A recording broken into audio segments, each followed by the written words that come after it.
আমার ইউনিভার্সিটির একেবারে প্রথম বর্ষে আছি। আমার এক সিনিয়র ভাইয়া আমাকে বললো, আয়মান তুই তো বেশ ভালো পাওয়ার পয়েন্টের স্লাইড বানাস, আমাকে একটা বানিয়ে দিস তো। আমি বললাম আচ্ছা ঠিক আছে ভাইয়া। বানানোর পরে সে কল করে বললো, আয়মান খুব ভালো হয়েছে, সো তুই কত চার্জ করিস? আমি বললাম ভাইয়া কত চার্জ মানে তুই মানে কত নিস আর কি, যে তুই এত সুন্দর পাওয়ার পয়েন্ট বানিয়ে দিস। আমি বলছি, ভাইয়া আপনি যা মনে করেন দিয়ে দিন। এবার আমি দেখলাম সে আমাকে 5,000 টাকা পাঠিয়ে দিল। আমি বলছি, 5,000 টাকা? মাই গড, এক রাত কষ্ট করে। তো নেক্সট টাইম যখন কেউ আমাকে পাওয়ার পয়েন্ট প্রেজেন্টেশন বানাতে বলতো, অফকোর্স আমি টাকা চাইতাম না, বাট পরে যখন আমাকে বলতো আচ্ছা আমার তুমি কত চার্জ করো, আমি বলতাম যে আমি আসলে করি না এভাবে, বাট গতবার 5,000 দিছিল আর কি। তারপর দেখা যায় যে সে হয়তো 6,000 দিয়ে দিল। এবং খুব মজার ব্যাপার হলো এটা যে আমি পাওয়ার পয়েন্ট আরো বেশি করে শিখতাম তখন, যেন আমি আরো অনেক মানুষের জন্য কাজ করে দিতে পারি। আমার প্রাইমারি ইন্টেনশন ছিল যেন আমি আমার স্কিলটাকে ডেভেলপ করতে পারি, but in the mid way দেখা গেল ওটার কারণে অনেক জায়গা থেকে অনেকজন 5,000 6,000 করে টাকা দিয়ে দিত। তো that was a very unique experience. তো আয়মান ভাই যে উপায়গুলো বললো তার পাশাপাশি আরো অনেক উপায় কিন্তু আমরা আমাদের ট্যালেন্টগুলো মানুষের সামনে তুলে ধরতে পারি। ফর এক্সাম্পল, কিছুদিন আগে একজন খুব সুন্দরভাবে এই জিনিসটা 10 মিনিট স্কুলের একটা লোগো সুন্দর করে ডিজাইন করে আমাদের কাছে দিল। কিংবা আরেকটা ছেলে যে কেবল এসএসসি পাস করলো, ও কিছুদিন আগে ভ্যাকে সুন্দর এরকম একটা মরিচবাতি দিল যে লাইট হাউস বিড়িতে কাজ করে। তো এই টাইপের অনেক ছোটখাটো জিনিস দিয়ে কিন্তু আমরা মানুষের দৃষ্টি আকর্ষণ করতে পারি, এবং বলাই যায় না যে আপনি কখন কার কাছ থেকে এসব কাজের জন্য অর্থের অফারও পাবেন। আমার অ্যাডমিশন টেস্টের পরে আইবে শুরু হওয়ার আগ পর্যন্ত 3 মাস সময় ছিল। তখন আমার ঠিক পাশের বাসায় একটা টিউশনই পেলাম, ক্লাস 8-এর এক স্টুডেন্ট, 3,000 টাকা স্যালারি ছিল। আমার যে কি আনন্দ লাগলো আমি কল্পনাও করতে পারতাম না তখন, যে 3,000 টাকা নিজে উপার্জন করে আনছি। So that was the starting টিউশনই। তারপর আমি একটা কোচিংয়ে অনেক দিন পড়িয়েছি, তারপর আমি বাসায় ব্যাচ করে পড়িয়েছি, ফার্স্টে 2 জন 4 জন 6 জন 8 জন। এবং এটার টাকা দিয়ে আসলে 10 মিনিট স্কুলের শুরুর যে 1 বছর ছিল পুরো জায়গাটাতে আমরা মানে ইনভেস্ট করেছিলাম। সো যারা স্টার্ট করতে চাও, টিউশনি কোচিংয়ে পড়ানো, ব্যাচ করে পড়ানো, আস্তে আস্তে ব্যাচটা বাড়িয়ে ফেলাটা খুবই ভালো একটা ওয়ে হতে পারে। বিশ্ববিদ্যালয়ে উঠে বিভিন্ন ইনভিজিলেশনের অপরচুনিটি আসে, অর্থাৎ বিভিন্ন মানুষ পরীক্ষা দিবে, ওগুলো হলে আপনি হয়তো বা গার্ড দিতে যাবেন কিংবা আপনি ওদের খাতাগুলোই দেখে দিবেন। তো ইউনিভার্সিটি যখন উঠবেন সবসময় এগুলো জায়গায় একটু খেয়াল রাখবেন যে কোথায় কোন অপরচুনিটি বের হয়ে আসছে। প্লাস বিভিন্ন কোচিং সেন্টারে কিন্তু এই গার্ড দেওয়ার অপরচুনিটি থাকেই। দেখা এই কোচিং সেন্টার না, বিভিন্ন বোর্ড এক্সামে সিনিয়র এসব স্টুডেন্টদের বেশ কিছু অপরচুনিটি ওপেন হয়ে যায়। আমার অনেক ফ্রেন্ডই বিভিন্ন শুক্রবার কিংবা শনিবার বিভিন্ন জায়গায় যায় এবং পার ডে তারা 1,500 2,000 ইনকাম করে আসছে। তাই ওটা ইনকামের বেশ ভালো একটা অপরচুনিটি। ওই যে বললাম না, পাওয়ার পয়েন্টের প্রেজেন্টেশনের স্লাইড বানিয়ে ফার্স্ট একবার টাকা পেয়েছি। দেন আমি রিয়েলাইজ করলাম হচ্ছে পাওয়ার পয়েন্টে তো ডিজাইনও করা যায়। এটা নিয়ে অনেক ভিডিও আছে, আমাদের সাদমান অনেকগুলো ভিডিও করেছে। মজার ব্যাপার হলো পাওয়ার পয়েন্টের ডিজাইন করে আমি অনেক জায়গায় দিতাম এবং ওই ডিজাইনগুলো অনেকে অনেক প্রশংসা করতো। পরে দেখলাম যে আচ্ছা, ডিজাইনও তো আমি সাবমিট করতে পারি বিভিন্ন জায়গায়। এবং সব থেকে মজার ব্যাপার হলো আমি বিভিন্ন জায়গায় ডিজাইন করে দেওয়ার অফার পেতাম। ছোটোখাটো ফেসবুকের পোস্টার, সামনের ব্যানার অথবা একটা ইভেন্টের ব্যাকড্রপ, এরকম জিনিসপত্র। এবং দেখা যেত ওইটা আমি পাওয়ার পয়েন্টে ডিজাইন করতাম। এবং এটা ছিল থার্ড ওয়ে যে পাওয়ার পয়েন্ট দিয়ে ডিজাইন করে আমি টাকা পাচ্ছি। সো যারা যারা পাওয়ার পয়েন্ট পারো, আই বিলিভ প্রতিটা ল্যাপটপ পিসিতে পাওয়ার পয়েন্ট আছে, ট্রাই করে দেখতে পারো। স্টুডেন্ট লাইফে কিভাবে ইনকাম করা যায় এটা নিয়ে অনেকেই চিন্তা করে, কিন্তু এটাই আমাদের একটা ক্লাসের প্রজেক্ট ছিল। টিচার আমাদেরকে টাস্ক দিয়েছিল যে একটা বিজনেস খুলবা এবং ওটা থেকে তোমাদেরকে ইনকাম করতে হবে, এবং পুরো সেমিস্টার শেষে পুরো প্রজেক্টটা তোমাদেরকে সবার সামনে প্রেজেন্ট করতে হবে। তো আমি চিন্তা করছিলাম যে কিভাবে কি ইনকাম করা যায়। তো ফাইনালি আমার ফ্রেন্ডের সাথে একটা আইডিয়া পেয়েছিলাম। আইডিয়াটা হচ্ছে একটা ব্যাচ বানানোর আইডিয়া। বেসিক্যালি আমরা বিভিন্ন ডিজাইন করতাম, তো এই ডিজাইনগুলো ব্যাচের মধ্যে দিতাম, এবার একটা ফেসবুক পেজ ওপেন করে জাস্ট ছড়িয়ে দিতাম। তো মানুষ অনেকে যারা দরকার ছিল বিভিন্ন পার্টির জন্য কিংবা ক্লাবের জন্য, তারা একসাথে 50-60টা করে অর্ডার দিত, এবং বেশ ছোটোখাটো একটা ব্যবসা কিন্তু সেটা ছিল। এবং আমার এক ফ্রেন্ডই ও বিভিন্ন ছোটোখাটো পুতুল বানাতো কাগজ দিয়ে, তো ওগুলো বিক্রি করে ও কয়েক হাজার টাকা ইনকাম করে ফেলেছে। সো আমরা এইরকম ছোটোখাটো জিনিস, পুতুল কিংবা এই টাইপের ব্যাচ বানিয়ে কিন্তু অনেক ইনকামের সুযোগ রাখি। ফেসবুক, আমরা সারাক্ষণ থাকি, লাইক শেয়ার কমেন্ট, ভিডিও, ফ্রেন্ডকে পোক মেসেজ, এগুলোই করি। মজার ব্যাপার হলো এই ফেসবুকের ব্যাপারগুলো একটু রিসার্চ করে দেখলে দেখবা যে প্রচুর কাজও এখানে পাওয়া যায়। আমি ফেসবুকের ব্যাপারগুলো আসলে একটু অ্যালগোরিদমটা ভালো বুঝতাম। পরে দেখা গেল বেশ কিছু জায়গা থেকে আমাকে বলতো যে ফেসবুকের পেজের স্ট্র্যাটেজি বানিয়ে দাও, এবং দেখলাম যে আমি ওই স্ট্র্যাটেজি বানিয়ে দিতাম এবং ওখান থেকেও একটা ভালো অঙ্কের টাকা চলে আসতো। এবং সব থেকে ভালো ব্যাপার হলো টাকাটা এখন আমার আর মনে নেই, বাট ওখান থেকে যে জিনিসগুলো শিখেছিলাম ওই জিনিসগুলো আমার অনেক কাজে লেগেছে। তারপরে 10 মিনিট স্কুলের পেজ, আমাদের ইউটিউবের চ্যানেল সবগুলো যখন আমরা তৈরি করি, ওইটার যে অ্যালগোরিদম, একটা ব্র্যান্ডের যে গাইডলাইন থাকে, ওই জিনিসগুলো যে জানা দরকার, অনেক হেল্প করেছে। বিশ্ববিদ্যালয়ের সেকেন্ড ইয়ারে পড়া থাকতে কিছু জুনিয়র এসে বললো যে ভাইয়া আপনি তো এই স্লাইড ডিজাইন শিখান, তো আমাদের ইউনিভার্সিটি আসেন ওয়ার্কশপ নিতে। তো তখন থেকে অনেক জায়গায় বিভিন্ন ওয়ার্কশপ নিয়ে এসেছি, কিন্তু কখনো ওগুলো থেকে ইনকাম করে নেই। তো একবার একটা জিনিস মাথায় আসলো, যেগুলো জিনিস ওখানে শিখাই ওগুলো তো অনলাইনে আপলোড দিলেই হয়। তো 10 মিনিট স্কুলে আপলোড দিয়ে দিলাম।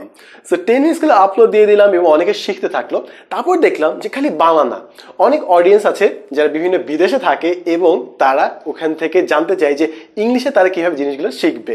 তো আমি ওটা ইংলিশে ট্রান্সলেট করে পাওয়ার পয়েন্ট প্রো নামে একটা চ্যানেল আপলোড দিয়ে দিলাম এবং অনেক দিন ধরে কোনো ইনকাম হয় নাই, মনিটাইজেশন করে রেখেছিলাম। 1-2 বছর পর একটা ভিডিও ভাইরাল হয়ে গেল, 5 লাখ ভিউ পড়লো এবং ওখান থেকে আমার ফ্রি $250 পকেটে চলে আসলো। তো কোথায় কোন অপরচুনিটি আমাদের জন্য রয়ে আছে আমরা কিন্তু অনেকেই জানি না। আমি আসলে তুখোড় কোনো রাইটার না বা লেখক না। আমার যদি কোনো একটা আইডিয়া থাকে, আমি আসলে মুখে বলে বোঝাতে অনেক পছন্দ করি। পরে চিন্তা করলাম যে আমি যদি ভিডিওতে বলি, অনেক সময় সবার কাছে হয়তো পৌঁছাবে না। লিখে যদি একটা বই বানিয়ে ফেলি, তাহলে হয়তো আরো বেশি মানুষের কাছে পৌঁছানো যেতে পারে, বা হয়তো বা এমন কিছু মানুষের কাছে যাবে যারা হয়তো আমার ভিডিও কখনো দেখেনি। তো যেই ভাবা সেই কাজ। গত বছরের বই মেলায় আমি একটা বই লঞ্চ করি, সেটার নাম হলো never stop learning. I guess অনেকেই ব্যাপারটা শুনেছো, বইয়ের নাম হয়তো বা জানো। এবং অবাক করার ব্যাপার হলো সত্য যে এবারের বই মেলা এটা টপ সেলার ছিল, এবং এখান থেকে আসলে ভালো অঙ্কের একটা টাকা আসে, যেটা আসলে পুরোটাই আমরা দিয়ে দিই বিভিন্ন সুবিধা বঞ্চিত যারা শিশুরা আছে তাদের শিক্ষার কাজে। সো শুধুমাত্র তারা উপকৃত হচ্ছে না, তারা সহ তাদের স্কুলটার কাজগুলো আরো অনেক সম্প্রসারিত হচ্ছে, এবং ম্যারাডোনা আমাদেরকে সাপোর্ট করে। সো ডাবল অ্যামাউন্ট দিয়ে আমরা এই শিশুদেরকে সাহায্য করছি। সো এটাও বেশ ভালো একটা উপায়। তোমরা যদি কেউ লিখতে পারো, শুধুমাত্র যে বই লিখতে হবে এমন কোনো কথা নেই, তুমি অনলাইনে ব্লগে লিখতে পারো, নিউজ পেপারে লিখতে পারো, আর্টিকেল লিখতে পারো, অনেক জায়গা আছে যেখানে তোমার লেখনির জোর দিয়ে তুমি কিছু হলেও উপার্জন করতে পারো। বিশ্ববিদ্যালয়ে ভর্তির সময় বেশ কিছু জায়গায় কোচিং করতাম, তো এক ভাইয়ের সাথে অনেক খাতির ছিল। তো ভাইয়া জানতো যে আমি বেশ ডিজাইনে কাজ করি। তো একবার তার অফিসে ডাকলো, বলে যে সাদমান আমরা এই অ্যাপটা বানাচ্ছি, তোমার কোনো আইডিয়া আছে নাকি? তো আমি দেখলাম যে আচ্ছা বেশ ভালো, গাড়ির একটা অ্যাপ, ট্র্যাকিং অ্যাপ। তো যেহেতু আমি ডিজাইন একটু পারতাম, আমি কিছু ট্রিক্স করে দিলাম, কিছু মক আপ ডিজাইন করে দিলাম। তো ভাইয়ের সাথে অনেকদিন কাজ করলাম। ফাইনালি 3 মাস পর ওনার আস্তে করে এটা আমাকে চেক দিয়ে দিল যে সাদমান, হয়তো এতদিন তোমাকে কিছু বলা হয় নাই, কিন্তু যেই সার্ভিসগুলো তোমরা দিয়েছো ওটার জন্য আমাদের ছোট্ট একটা টোকেন অফ গ্র্যাটিটিউড। তো আমরা হয়তো ইমিডিয়েটলি কোনো জব পাবো না, প্রজেক্ট পাবো না, অনেক সময় হয়তো আমরা ফ্রি খাটবো, কামলা খাটবো, অনেকে যেটা বলে যে ভ্যাদের ছবি তুলে দিচ্ছি, বিভিন্ন ইভেন্ট যাচ্ছি, কেউ কোনো কিছু দিচ্ছে না, কিন্তু আস্তে আস্তে এগুলো জমা হতে থাকে। কোনো না কোনো একটা সময় মানুষ আপনার এই পরিশ্রমের স্বীকৃতিটা টাকা হিসেবে আপনাকে দিয়ে দিবে। আজকে থেকে প্রায় 3-4 বছর আগের কথা, তখন আমার কোনো চ্যানেল ছিল না, 10 মিনিট স্কুলের আসলে চ্যানেল ছিল না। ইনফ্যাক্ট 10 মিনিট স্কুলের আইডিয়াটাও আসলে তখন ইমপ্লিমেন্ট করা হয়নি। ওই আমলে আমি বিভিন্ন অর্গানাইজেশনের জন্য ভিডিও বানিয়ে দিতাম। সো বিজনেস কম্পিটিশন থেকে ভিডিও বানানোর একটা ঝোঁক আসে, পরে ওইটা কাজে লাগিয়ে বিভিন্ন অর্গানাইজেশনের জন্য ছোটখাটো ভিডিও বানিয়ে দিতাম। ওখান থেকে দেখা যেত পরে আসলে কয়েকটা বড় বড় কাজ আসতো। সো দেখা যেত আসলে অনেক কম টাকায় করে দিতাম জন্য হয়তো বা অনেক বেশি কাজ পেয়েছি। পরের দিকে আসলে এটা কন্টিনিউ করা হয়নি, বাট এগেন ওই টাইমে যে জিনিসগুলো শিখেছিলাম ওটা এখনো কাজে লাগে। 10 মিনিট স্কুলে যখন শুরুতে প্রোডাকশনের কাজগুলো করা হয়, তখন ওই জ্ঞানটা অনেক কাজে লাগে। ইনফ্যাক্ট যখন বড় বড় অর্গানাইজেশনের সাথে কাজ করেছি, হয়তো খুব কম অঙ্কের একটা টাকা পেয়েছিলাম, কিন্তু কিভাবে একটা প্রপোজাল লিখতে হয়, কিভাবে একটা অ্যাগ্রিমেন্ট সাইন করতে হয়, কিভাবে পিপিএম মিটিং হয়, কিভাবে আমাদের বিল সাবমিট করতে হয়, বিলের টাকাটা তুলতে হয়, পুরো সম্পর্কটা মেনটেন করতে হয়, বা একটা নেটওয়ার্কিং যে হয়, এই পুরো ব্যাপারটা আমার লাইফে এখনো আমাকে কাজে দিচ্ছে। বিশ্ববিদ্যালয়ে থাকাকালীন আমরা অনেক সময় ছোটখাটো ডিজাইন করি, টুকিটাকি ভিডিও বানাই। তো এরকম কাজ করতাম অনেক সময়। তো আমার ফ্রেন্ডের যারা ছিল সবাই মোটামুটি ঠিকঠাক জানতো যে সাদমান এগুলা কাজ করে। তো কোনো একটা ফ্রেন্ডের থ্রুতে একটা কাজ পেয়ে গিয়েছিলাম, তো ওই কাজটা দিয়ে থ্রু করলাম, বিভিন্ন ভিডিও বানিয়ে দিলাম। এবং বানানোর পর আমি খুব দুটো ইম্পর্টেন্ট মেসেজ বুঝতে পারলাম। সেটা একটা হচ্ছে, আমরা অনেকে দেখি যে হয়তোবা আমরা যে ভিডিও কাজ করছি, আমার ফ্রেন্ডের ছবি তুলে দিচ্ছি, তো এতে কী লাভ হবে? জিনিসটা হচ্ছে আমরা খালি বাইরেই কিন্তু আমাদের কমিউনিকেশন কিংবা নেটওয়ার্ক তৈরি করি না, আমাদের নিজের ক্লাসের মধ্যেও কিন্তু নেটওয়ার্কটা তৈরি করছি। তো আমি যে একটা জব পেলাম, একটা যে প্রজেক্ট পেলাম, ওটা আমার ফ্রেন্ডের থ্রুতে পেয়েছি, জাস্ট বিকজ আমি এই কাজগুলো পারতাম। এবং সেকেন্ড যে ইনফরমেশন আমি পেলাম ইনকাম সম্বন্ধে, সেটা হচ্ছে আগে অনেক ডিজাইন করতাম কিংবা স্লাইড বানিয়ে দিতাম, কিন্তু ভিডিও বানাতে ইনকাম আরও অনেক বেশি। 3 মাস কাজের পর যখন 50,000 টাকার চেকটা হাতে পেলাম, তখন বুঝলাম যে ভিডিও বানাতে বেশ ভালো একটা মার্কেট আছে। ওয়েল, আমার সবগুলো আইডিয়ার মতো আমি বলবো না যে এখনকার বলা আমার বা সাদমানের আইডিয়াগুলো তোমরা একেবারে ইমপ্লিমেন্ট করোই, এখনই করো। কারণ এই জিনিসগুলো আসলে অপশনাল। তোমরা স্টুডেন্ট লাইফে থাকা অবস্থায় এই জিনিসটা অ্যাবসলিউটলি অপশনাল। আর আমার কাছে অনেকেই আসে যে ভাই আমার একটা আইডিয়া আছে, সো আমি ওটাকে ঠিকঠাকভাবে দাঁড়া করাতে পারছি না, হয়তো বা সামর্থ্যের অভাবে। সো এরকম যদি অবস্থা হয়, বা তুমি যদি নিজের পায়ে দাঁড়াতে চাও, ইন্ডিপেন্ডেন্ট হতে চাও, আমার মনে হয় ছোটোখাটো এইসব টিপস অ্যান্ড ট্রিক্স কাজে লাগিয়ে কিন্তু তুমি নিজেই স্বয়ংসম্পূর্ণ হতে পারো। অ্যান্ড ভেরি অনেস্টলি একটা কথা বলি, তুমি যখন নিজে উপার্জন করে নিজের খরচটা নিজেই বহন করবা, বাবার কাছ থেকে টাকা নিবা না, উল্টা তাদেরকে ঈদে গিফট দিবা, বাবা মার ম্যারেজ অ্যানিভার্সারিতে তাদেরকে হয়তো গিফট দিবা, তাদের বার্থডেতে হয়তো বা ছোটখাটো একটা গিফট দিবা, ছোটখাটো, ওইটার যে কি আনন্দ তুমি কল্পনা করতে পারবা না। এবং সত্যি কথা, ট্রাই করে দেখো, যারা এটা করেছে তারা আমার সাথে একমত হবে যে গিফট পাওয়ার থেকে গিফট দিতে আরো অনেক অনেক অনেক বেশি ভালো লাগে। এবং নিজের লাইফে আগে পড়াশোনাটাকে সেট করো, তারপর ফ্রেন্ডস অ্যান্ড ফ্যামিলির সাথে সম্পর্ক ঠিক রেখো, তারপর যদি সময় হয় এই আইডিয়াগুলো ইমপ্লিমেন্ট করতে পারো। এবং আমি বা সাদমা যে আইডিয়াগুলো ইমপ্লিমেন্ট করলাম, শুধু যে এগুলোই করতে হবে এমন কোনো কথা না। এখন হয়তো বা সামনে ওয়ার্ল্ড কাপ আসছে, ওয়ার্ল্ড কাপের জার্সি অনেকে ডিজাইন করছে, তারা অনলাইনেই সেল করছে, এটা একটা খুব ভালো আইডিয়া।